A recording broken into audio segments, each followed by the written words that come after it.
বীরভূমের রামপুরহাটে রয়েছে সাংসদ অভিষেক বন্দ্যোপাধ্যায়ের সভা। আর সেই সভা উদ্দেশ্যে অভিষেক বন্দ্যোপাধ্যায়ের রওনা দেওয়ার পথে আটকে দেওয়া হয় তার কপ্টার। পরে দীর্ঘক্ষণ বিমানবন্দরে অপেক্ষা করার পর হেমন্তের উড়ানে করে বীরভূমে রওনা দিয়েছে অভিষেক বন্দ্যোপাধ্যায়, যার ফলে বেশ কিছুটা সময় পিছিয়েছে সভার। এদিন অভিষেক বন্দ্যোপাধ্যায় তারাপীঠের অস্থায়ী হেলিপ্যাডে এসে নামার পর তারাপীঠ মন্দিরে পুজো দিয়ে রামপুরহাটের বিনোদনপুর সভাস্থলে এসে উপস্থিত হবেন। সেখানে শতাধিক কর্মী সমর্থকেরা ইতিমধ্যে উচ্ছ্বাসে মেতে উঠেছেন।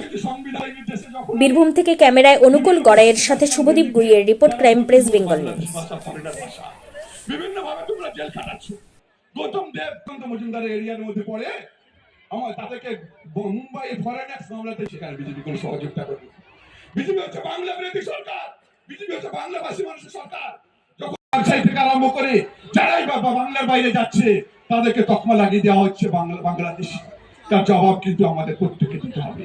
কেবলমাত্র পরিযায়ী শ্রমিকদের নয়, আপনারা যদি দেখি আপনার আমার ট্যাক্সের টাকা, এটা বিজেপি বাপের টাকা নয়, এটা কেন্দ্র সরকারের বাপের টাকা নয়।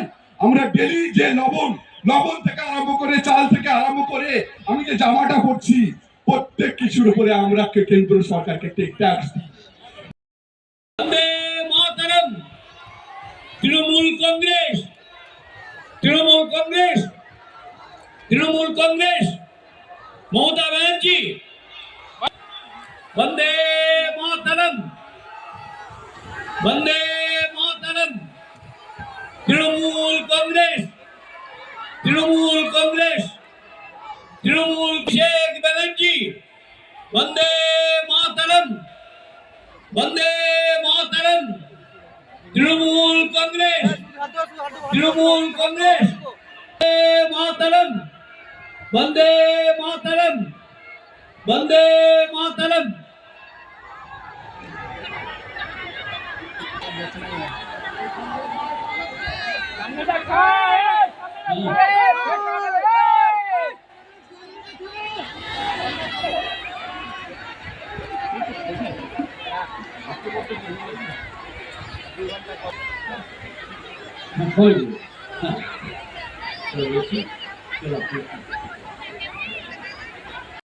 আমি আপনাদের বলি, যতদিন মমতা ব্যানার্জি আছে এরা আপনার লক্ষ্মীর ভান্ডারের দিকে চোখ তুলে দেখার বা আঙ্গুল তুলে কথা বলে লক্ষ্মীর ভান্ডার পাচ্ছেন, সারা জীবন পাবেন। বিজেপির যত বড় শক্তি সামনে আগামী নির্বাচন আসছে, তার জন্য সজাগ থাকতে বললেন এবং রাজনৈতিক কথাবার্তা বললেন।